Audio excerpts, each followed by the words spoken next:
সাত সকালবেলায় আমাদের বাড়ির ঘটনা। সাত সকাল না, ওই 11:15 বাজে। আমাদের কাছে এটা সাত সকাল। আর আমার নতুন রানী না, আমার ছোট রানী এখন নতুন খেলা শিখেছে। দেখো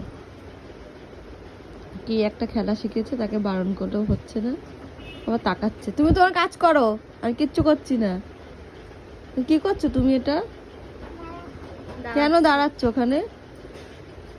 পড়বা, পড়ে মাথায় 4টে আলু হবে। 3টে হয়ে গেছে, আর একটা হবে, 4টে। সেদিনকে থতনার ওই উপর ঠোঁটের সাথে যে জয়েন্টটা থাকে দাঁতের উপর, ওইটা ছিঁড়ে গেছে সেদিন পড়ে গিয়ে। ধরে নামা। সকালে ঘুম থেকে উঠে মানুষের বই নিয়ে বসে, আর আমার মেয়ে এই সব নিয়ে বসে। ছি ছি মনে ছি ছি ছি ছি ছি ছি রে মনে আছি। আবার বালিশ রেডি রেখেছে, ওখান দিয়ে পড়ে এখানে এসে শুট।